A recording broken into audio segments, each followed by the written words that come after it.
many of the times when I see that people plan modifying their search experience, moving from traditional Lucene-based structure, which is a very good one by the way, to something smarter, the first thing comes out, okay, can I use RAG or embedding-based search or something like this?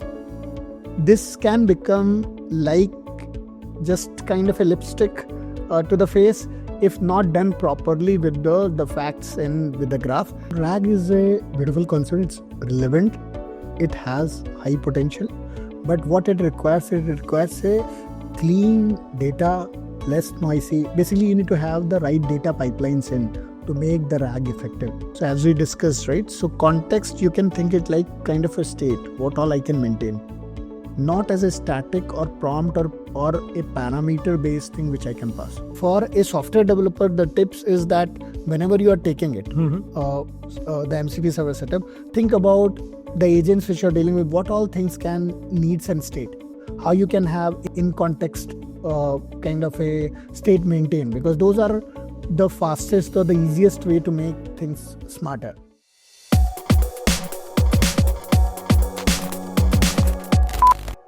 Hello everyone, welcome to another immersive session on AI today.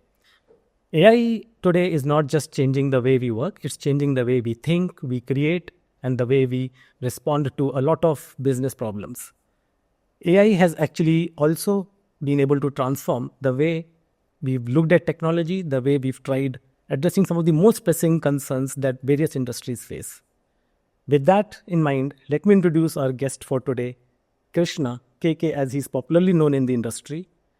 Krishna is a known name because he is a co-founder of Whilter.AI, where he turns CRM data into millions of hyper-personalized creatives at scale.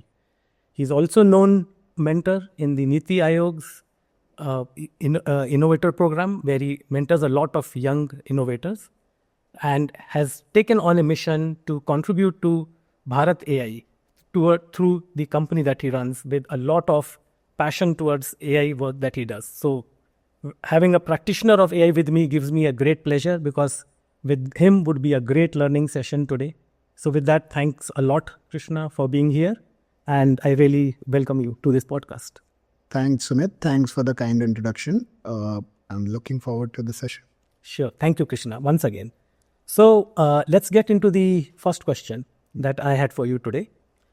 So what would be your take with a lot of, work that is being done with agentic AI, AI agents, and with everything being retrofitted as being, let's say, an agent that can be, developed to solve a particular problem. Do you see that, do you see this as a concern, or where do you think the balance is? Yeah, so this is a good emerging trend right now that people, anyone, be it in any industry, right? People are thinking about how they can utilize Gen AI and agentic AI into their ecosystem, building AI agents and agentic workflows. But one of the important factor, right, which is getting ignored or which is a concern right now is that the platform level thinking is required. So today's or the next future, when it comes to AI agents, it's not about just the smarter models or smarter agents. It's all about how you do the right kind of orchestration, how you can define a great operating system level design with these agents, so that they can do a particular task better than you do a planning, against a particular goal. And that requires a platform level thinking. So I believe that if an organization gravitating towards the platform level thinking approach of utilizing the Gen AI models and agentic workflows to their use cases, that is the way the future is heading. Sure, thank you. That's very insightful. Next in line, I think very closely related, is the concept of MCP or Model Context Protocol servers. Yeah. I think they hold a great potential in elevating the user use cases and interaction with our systems. So what, as a practitioner, would be your top 2-3 practical tips to those who are beginning to think about standing up their own MCP servers? Yeah, great. So I think this is a blessing, actually, I'll say, when it comes to MCP servers, when they came, right? It is giving the freedom to developers to kind of think it again as a software engineers. That is one good part. And the challenges when you try to model an AI agent, or if someone is planning to build an AI agent or build a model, usually it's mostly a stateless machine. But the good part about the MCP servers, what it brings is that you can be stateful, so you can manage the states there. The second point is where the LLMs are not just kind of a calculators; they are programmers or who are kind of orchestrating the flows, and they do it quite well actually. So you can think that MCP servers are helping us to manage the communication between the agents with some kind of a program, and that is one of the blessings for the engineers. The third thing, when it goes right, one of the challenge with the agentic systems or AI agents, which is very much solved into the engineering backbone, is that the traceability or accountability or reliability into the production, right? These things are becoming possible because all these audit logs, all these traces are now available. And that's why when it comes to what is going wrong or what works well, right, can be figured out with the concept of MCP servers. So in short, if someone is kind of starting it up, is MCP the right thing to do or not? Definitely, it's one of the great thing to kind of follow for sure. In the previous world of engineering, if you go back 10, 20 years back, right, the way the interfaces played a role where you can expose your power to the world, right, and the API, REST APIs and all these came in, right? So you can think like now you can come up with your own MCP server, put your power to production, the server knows that how the orchestration can do, right? And that's the opportunity it holds. And for a software developer, the tips is that whenever you are taking it, the MCP server setup, think about the agents which you're dealing with, what all things can needs and state, how you can have in context kind of a state maintained, because those are the fastest or the easiest way to make things smarter. So going state-based mechanism, doing the traceability to make it reliable, and last but not the least, again thinking like a software engineer, that's a blessing actually what we get from MCP. Great. So KK, I have another question based on what you gave as an answer to maybe the first question that I had asked. Now, everything that gets innovated today, somehow gets wrapped within the constructs of Gen AI. Everybody wants to somehow apply Gen AI to solving maybe every kind of business use cases, and which is a great thing to do. But let's talk about something without AI now. What happens to engineering innovation? Like, let's say, what about the problems like, say, latency? What about availability of the systems? How critically entrenched are they in the way, let's say, these systems are getting stood up? I mean, finally, yes, attention really matters, but does attention to these concepts also really matters? And to what extent do you see that we are beginning to dilute as a community and on some of these key things? And what would be your take on this? Yes, so I think this is one of my favorite topic to talk about, because as an engineer, when I say this, right, the concept of traditional or maybe the standard engineering plays a very big role. And I can say it like the Gen AI may be the brain, but engineering is still the backbone.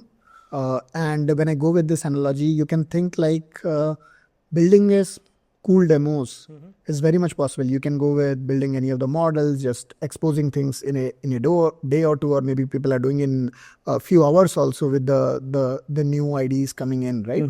But if you are looking forward for the production grade systems, still the concept of cap systems or cap theorems, or thinking about the latency, high availability, fault tolerance, or when you deal with a large volume of data, the concept of distributed systems is the real reality.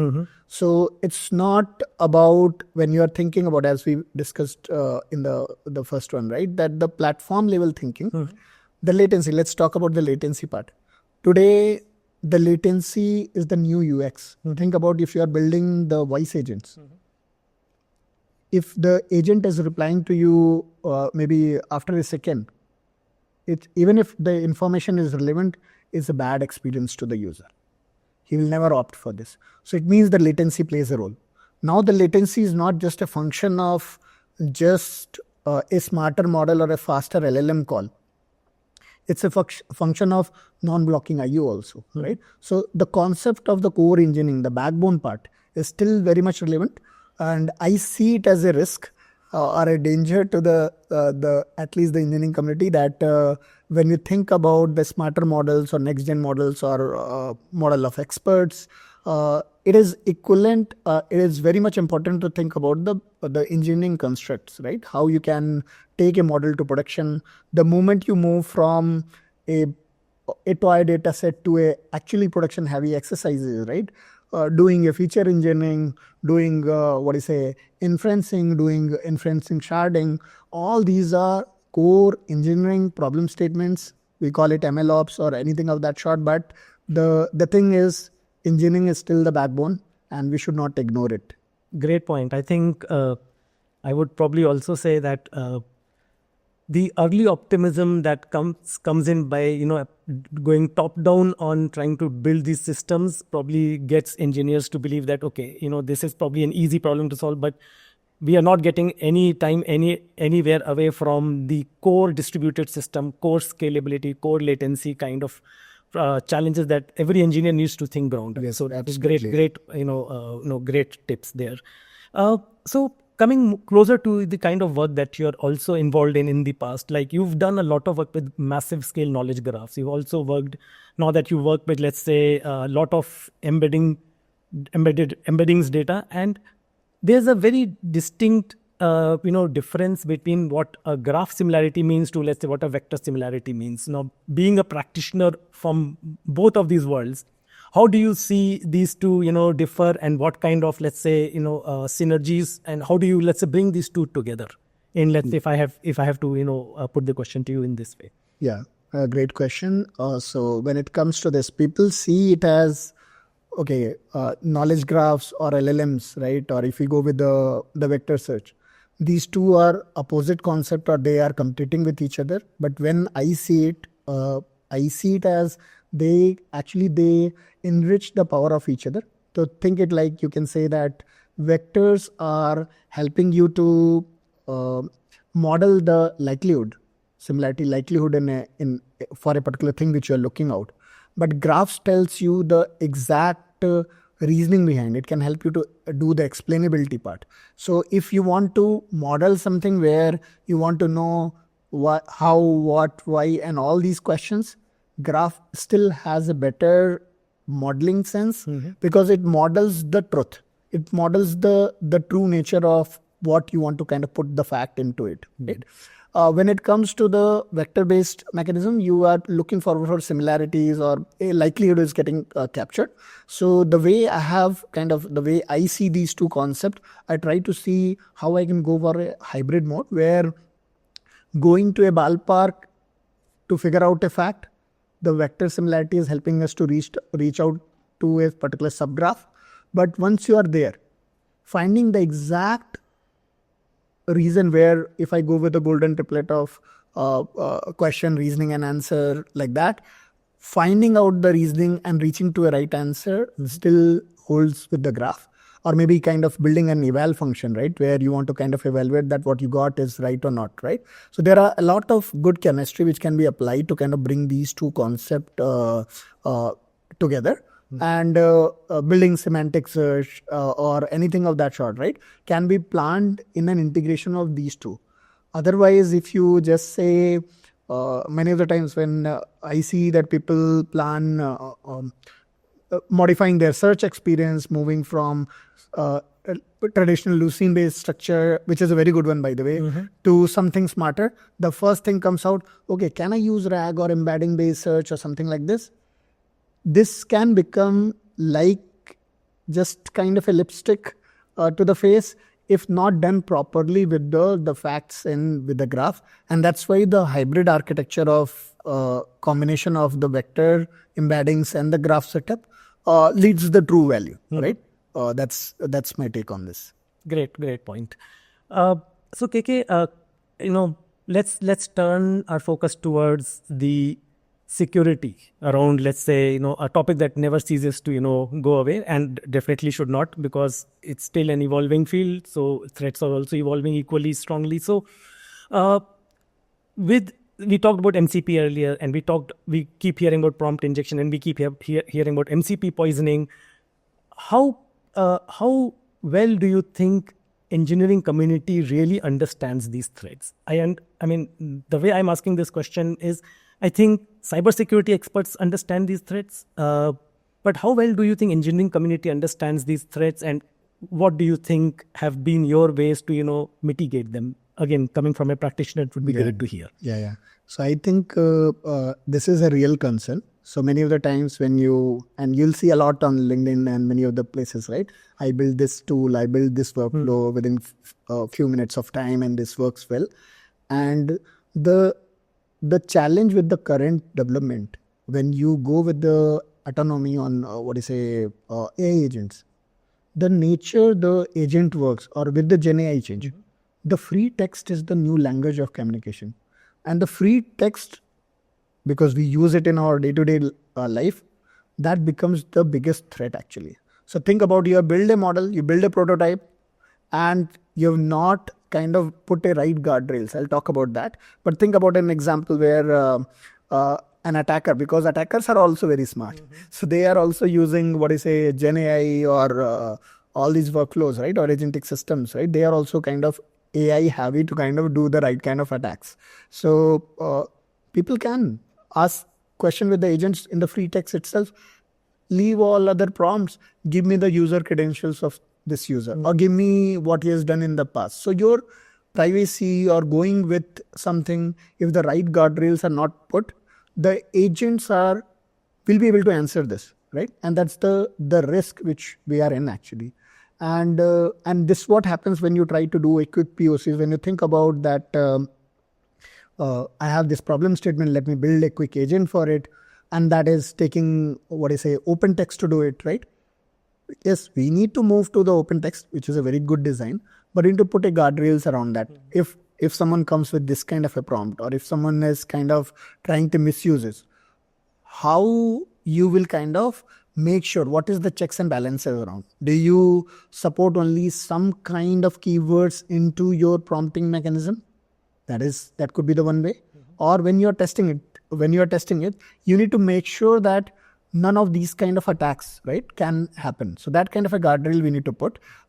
Luckily that people are, when people are thinking about productionizing agentic system, when they move from the demo or POC phase to the actual production setup, the right engineers, the platform thinking engineers are actually thinking it, that there is a chance that if I directly lead my agents, which are stateless in nature, or maybe let's take an example of MCP itself, you need to kind of put the guide rails that when I'm building the agents, I will maintain that, I will control the prompting mechanism in a manner that it cannot be misused, right? The proper testing, monitoring should be done around that.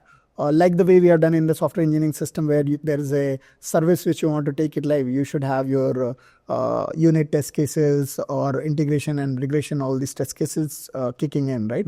Same way we need to kind of put the guardrails around the agents. And next is this particular field, because the compute itself, right? If you see the power of current models, right? It's so much powerful that when you're looking for any kind of encryption mechanisms and things, there should be an advancement in those setup also. You cannot just go with some kind of a hashing based mechanism to kind of just protect your password or anything of that sort, because there is a chance that it is easily guessable. So the things which were very hard in the maybe polynomial space in the past is becoming easy. And I don't know what will happen when the cloud compute and all these things will come, right? Combining all this, there's a great opportunity, but there's a great threat also, right? So we need to kind of put the right guardrails around this. Great point. In fact, I remember reading a paper where, there was a mention of a single pixel change in the input made the output totally different. And that in itself probably tells that, if the attacker could get into the system, or could, let's say, get the system to manipulate even a small bite of an input to the models, it could actually cause a very adverse reaction from the model itself. So the guardrails, I think, are... Yeah, I think that's a great point, because in the LLM or token words, right, if the formation of the sequence, if that is also following a particular, there is a lot of impact which can be done, and attackers are smart.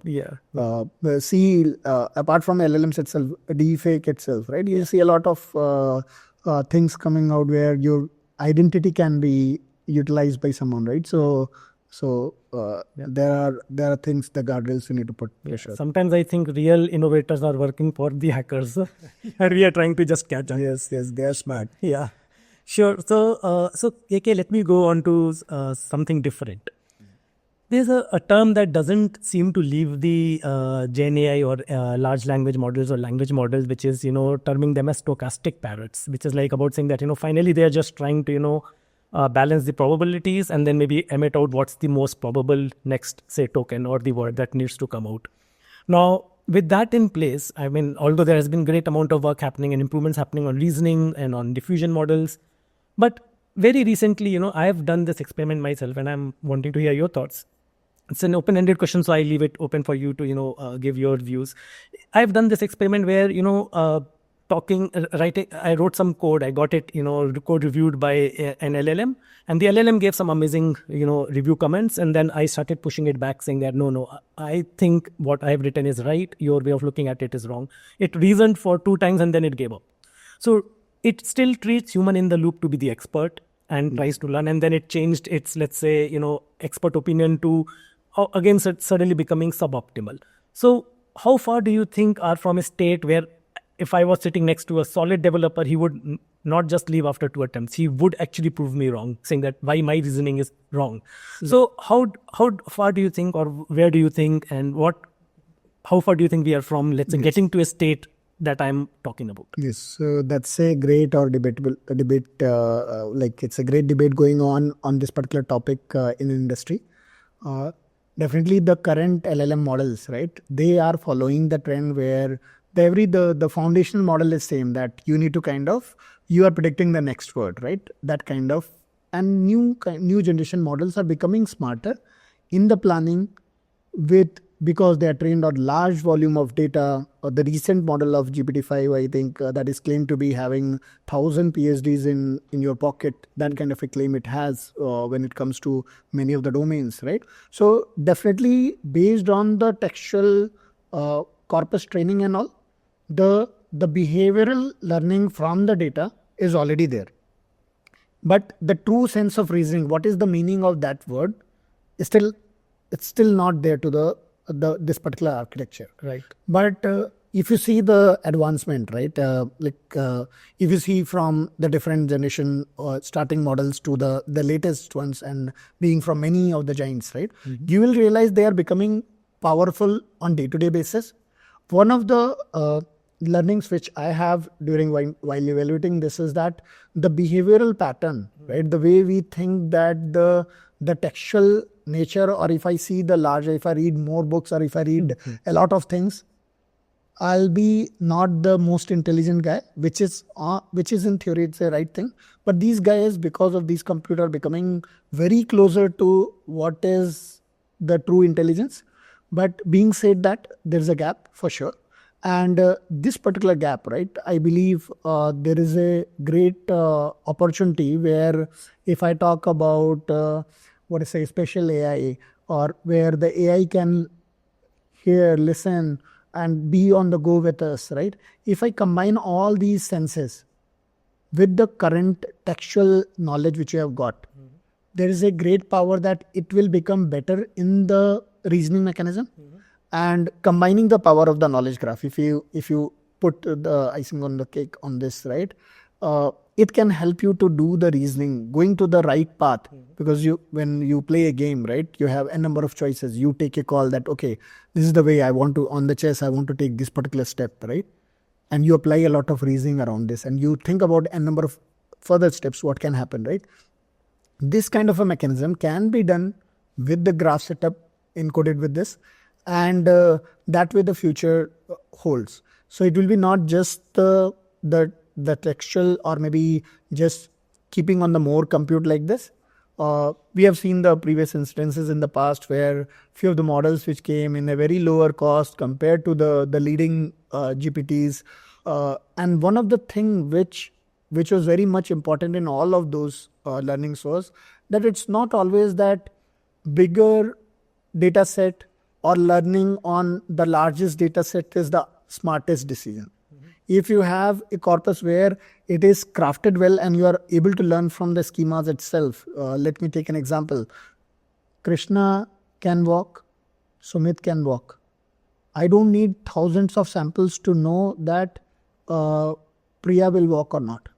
Because we both, in the semantic terms, we are humans and human has few capabilities. So from the reasoning point of view, even if we play the games in the childhood, who can fly or something like that, right? So those reasoning doesn't require large volume of data. That requires that you have learned the facts well or not. And LLM models are also moving towards this direction, but there's a lot of gaps which needs to get filled up, which will come to we'll see that in future for sure. And coming to your example of the code part, right?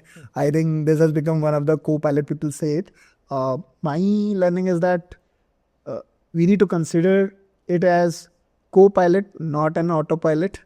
It's not a thing that you just, I can go for a sleep and because I have the next generation coming in my ID. That's not the reality. And I believe that will be not the true reality in future also, because in my experiments, what I have done, right? Think about when you're writing the code, right? Many of the times what will happen is one prompt goes and you have some additional code came. You change something got changed. So you're getting some of the garbage code also into your workflow, which is, if you go with the coding right principles, you'll say, no, I would like to have a crisp, smart, clean code for me, right? So the structuring wise, it will work. But if you think that, okay, if it was not there, if I'm writing from my own skill set, there is a chance that you can do it better, right? So those kind of challenges will be there. So combining the reasoning power into the LLM architecture with the graphs, and this thing will hold the future for sure. Wonderful. Great insights. So KK, talking about coding brings me to another related topic, which is productivity gains that we get to see when you work on greenfield code development versus a brownfield code development. And brownfield is a tricky area because you might have years of legacy code that you need to do some refactoring or create some new logic with the agentic AI driven IDs, or let's say even the complexity of algorithms that your a brownfield code might have. So what's been your take on a lot of debate that goes on saying that, hey, now we have 15x, 20x developer, productivity for those who are able to make use of it versus, let's say, those who are still struggling. Is it more of greenfield versus brownfield, or is it that you think that we have reached a state that even brownfield and greenfield can be seen as, say, equally productive with these tools? So I luckily I got an opportunity to kind of experiment both. We are utilizing that in our company also. So my take on this is that if I talk about the greenfield itself, right? If you want to do the quick prototyping, the boilerplate code, if you talk about the previous setup when these things were not there, right? You'll still follow a few of the Git repos where you say that, okay, if I need to build a microservice, think about Spring Boot itself, right? In Java, if you're coding, right? That gives you a lot of abstractions where if you need to write a control or a service, there are different kind of annotations that made the life of developers easy.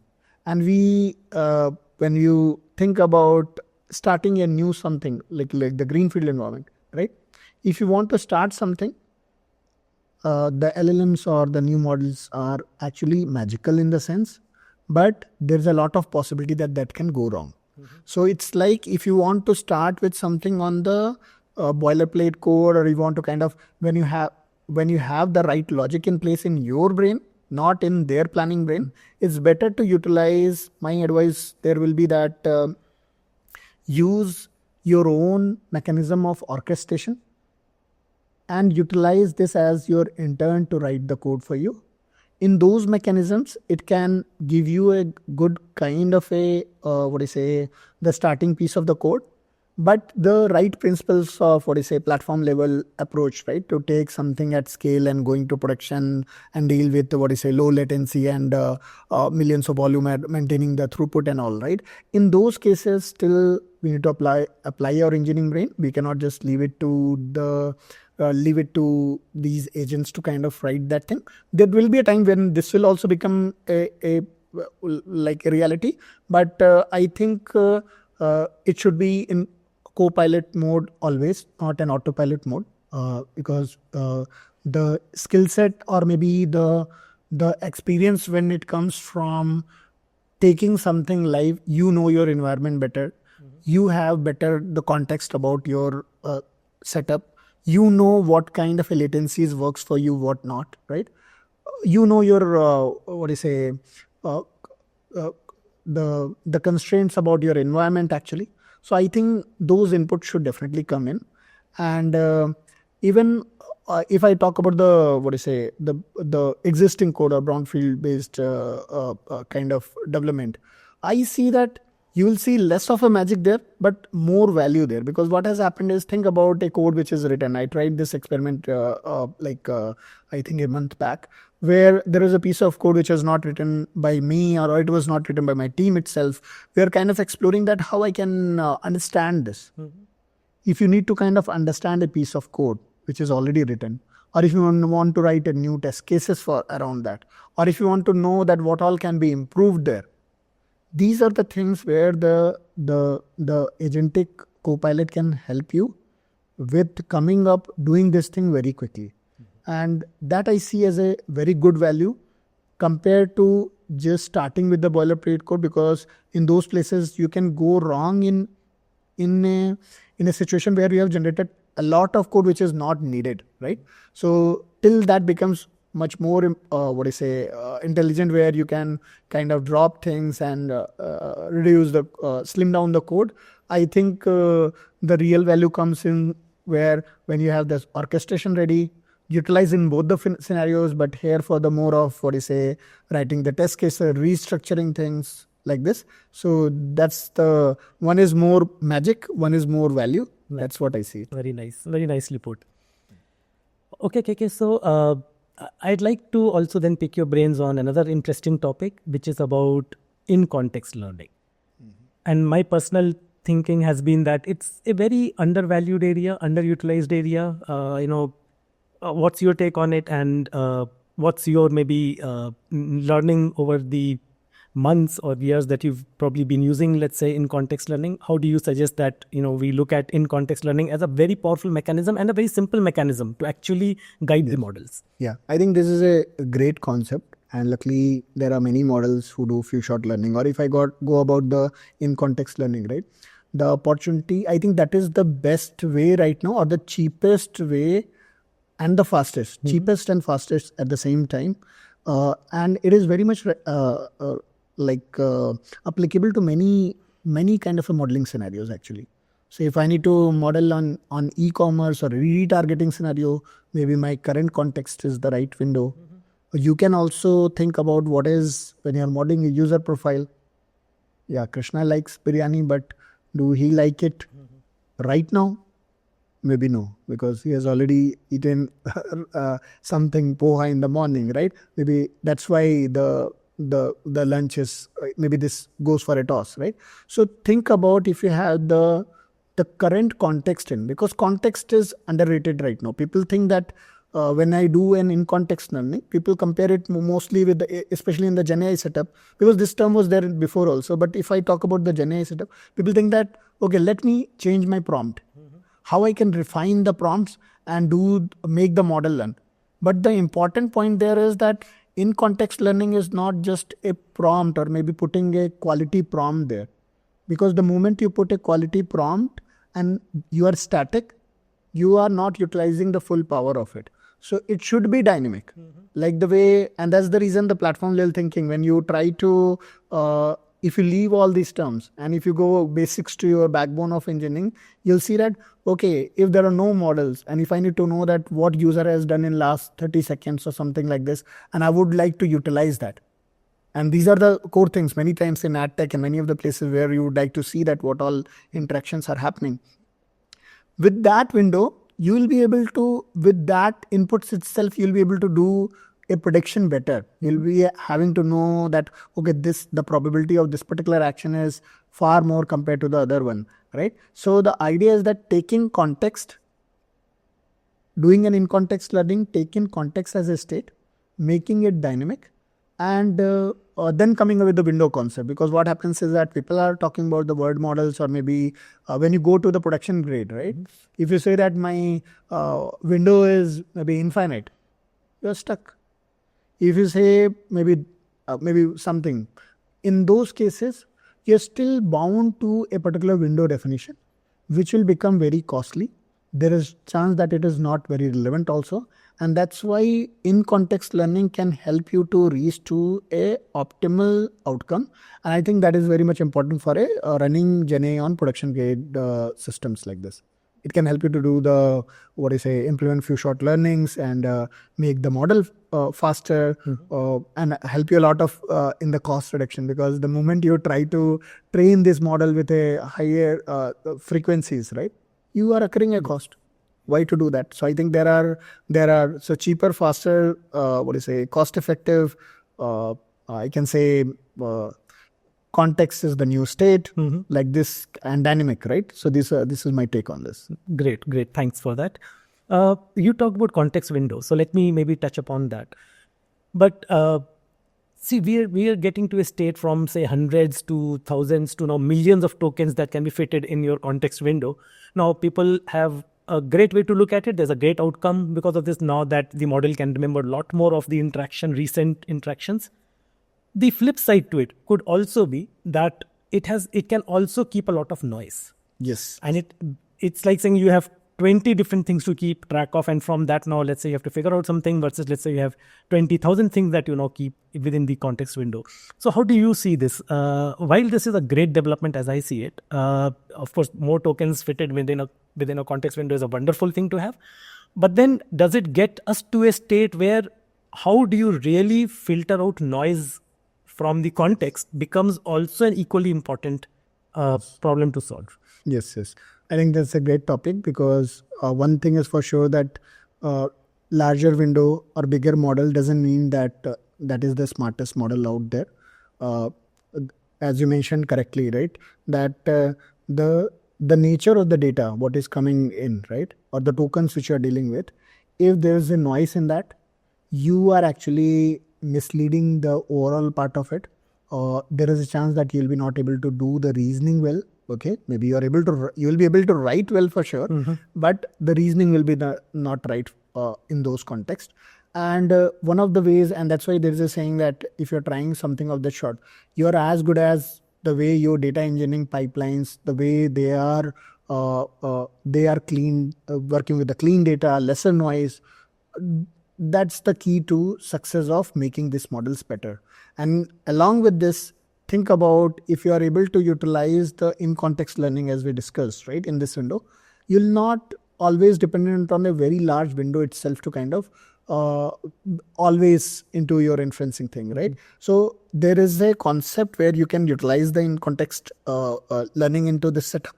And one of my key things which I'll say that I see a lot of hope there is that the moment we are into this window, right, there is an opportunity to relook it from the research point of view. There is a chance that someone will be already working on it.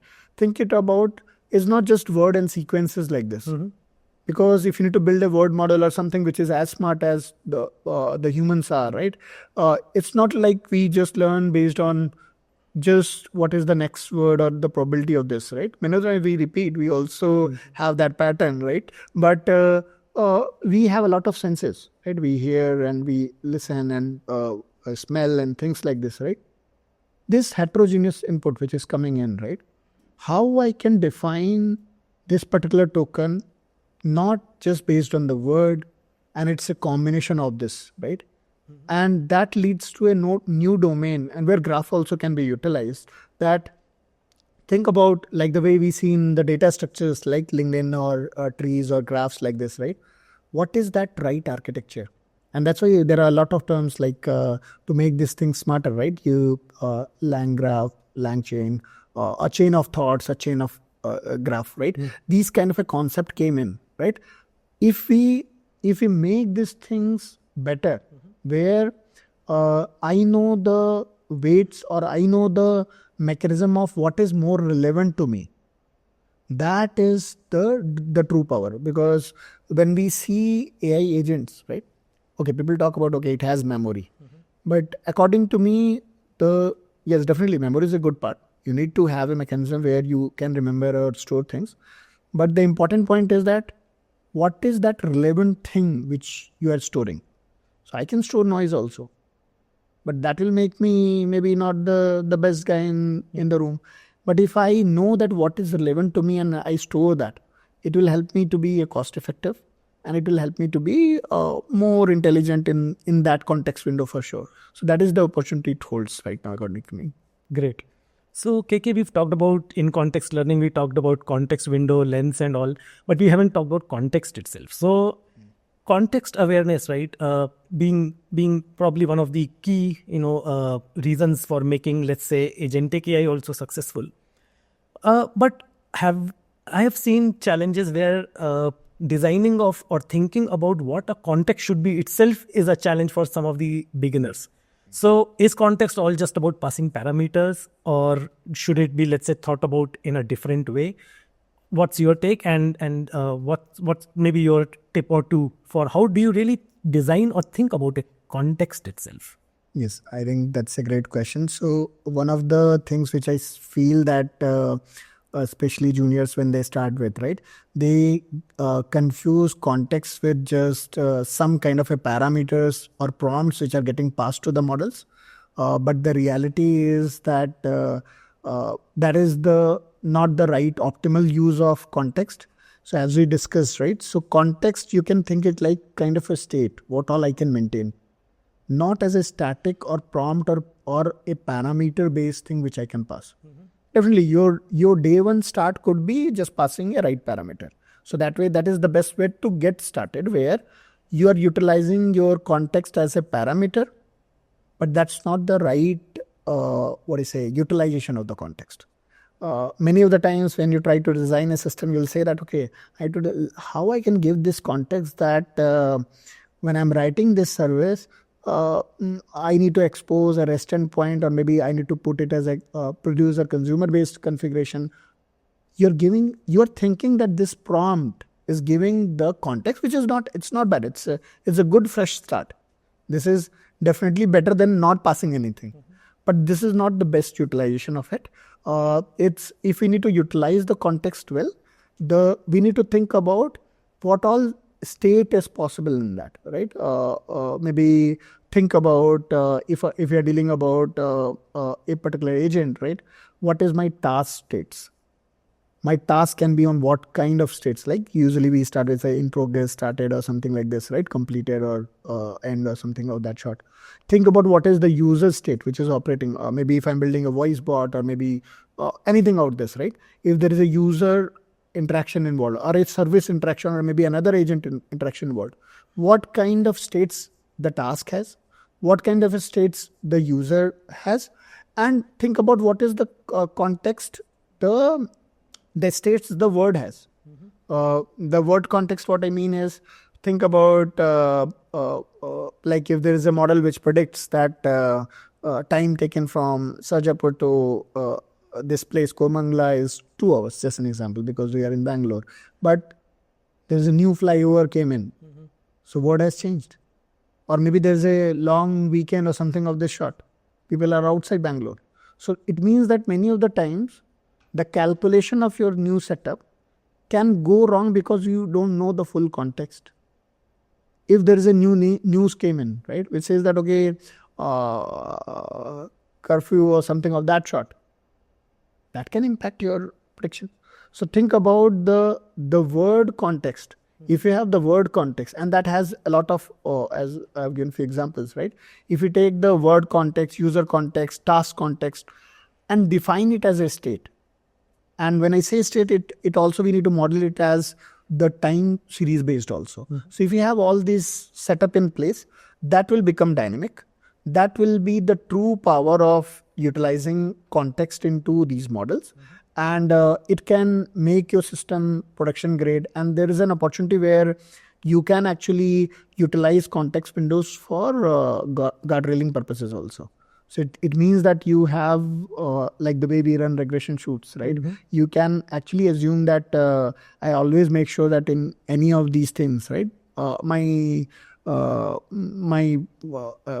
agent should always not respond to this. It should not do this, right? So that kind of what not to do is also listed in that, right? So that can be done with the context part of it. Perfect. Great. So let's talk about another topic which is very closely related. And before starting that topic, I'll probably quote something from evolutionary sciences. That there's a quote that goes like this, or something similar to this, which says that the species that survives, right, is not the one which is most intelligent or the one that is strongest. The one that survives is which is able to evolve with the changes. So how difficult is it that, or how far are we from, let's say, getting to the true state of self-evolving agents? Are memory-based systems really that hard to build? What's really your take on this? Yes, I think that's where people want to head. That's where the industry is heading. And yes, definitely it's hard to build. It's not just a demo which one can build in a few minutes. The thing about the agents which are autonomy, which has the autonomy, goal, planning, memory, all this right now also. What they're missing is that if I need to self-evolve, the way humans, right? I think that's a great quote. I think I read a book, The Selfish Genie or something like that in the past. It talks about out of all the species in the world, right? We have fishes, dog, cats, humans, things like this. Why we have survived, or we are the smartest? Because out of all those possible genes, somehow we have survived and we have evolved, right? And that's why you see evolution theories where we are like maybe our standing position was something different, and now we are Darwin theories and things like this, right? Now the same pattern we can cross-learn in our AI agent system also. So we can think right now, and I think this was, 1 or 2 years back, people are quoting that now AI is like 6-year-old kid. But if you see right now, it's not like that. It's better than that for sure. But good part is that it's still not human. Now, what is missing is the evolving part. If I need to put that mechanism, or if we need to put that mechanism into the AI agents, what I believe is that we need to, because right now it's free text. People are, the agents can talk to each other. They can actually, like I have written a particular, done a POC in the past where we wrote a program. There was a planning layer. The planning went to this is the objective, fetch some data from the internet. I think we were planning to do some kind of a stock pricing analysis and build a dashboard around that. It decided that, okay, I need some data. It needs that, okay, I need a code which can kind of parse this. It needs, the agent knows that I need to kind of have a mechanism to plot this data. The next one knows that once it's there, I need to build a web page around this. And there was a reviewer layer, evaluation layer. All this came in, all this planning was there. And in between, when the data came in, the code which was written was not able to parse it, and reviewer rejected it. Okay. It went back. The agent fixed it, like the way we do in the software engineering, that when something is not right, previously we were going to Stack Overflow or any of the place, right? Or we utilize the latest IDs, right? To figure it out that how to fix it. Same way that did a fix, and it came up with the final code which was working, right? So that was the true nature of agentic. It was evolving, but it was evolving in that context. Now, if you think about putting the context window in, or think about the way humans, when we graduate, we learn few things. When you go from class 1 to 2 or 3, or there's a kind of a syllabus, or we know that we are becoming smarter day by day the moment we go ahead, right? Same way, we need to kind of put that mechanism that it's not just a word-based or prediction-based mechanism or token-based mechanism, how this can become an SME. And like the way no one is an SME of all the things, there is an opportunity where this can be structured in a manner that the models can be part of, maybe someone is good at mathematics, and in that also maybe someone is good at linear algebra. and maybe someone is good at calculus, right? And at the end of the day, someone is smart enough who is a manager of it and knows that which is the best guy to kind of do. So we have the opportunities like this.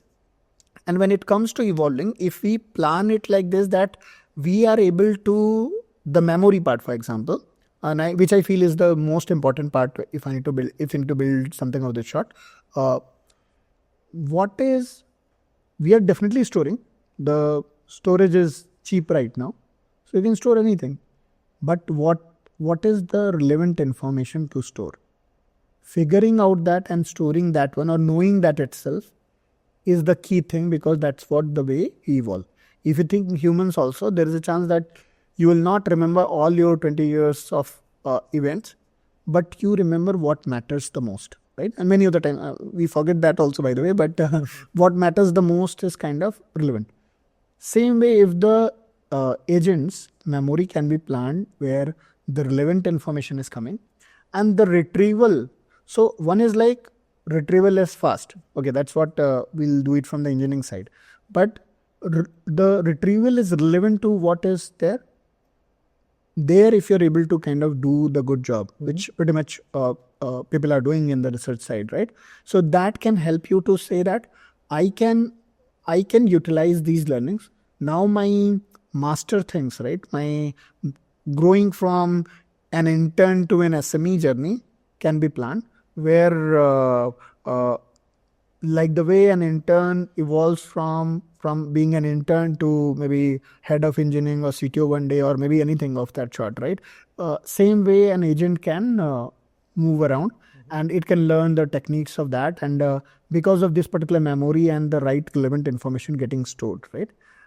And the involvement of the way MCP servers, or like the I'll say LLMs are good orchestrators. They are my belief is that even someone can claim that okay, they don't know how to do it, but they know what to do right now. So what to do, whom to talk, and something of that sort is very much possible. So they can do this orchestration well, and that can help. Combining all this, right, can help us to get an evolving system. Sure, great.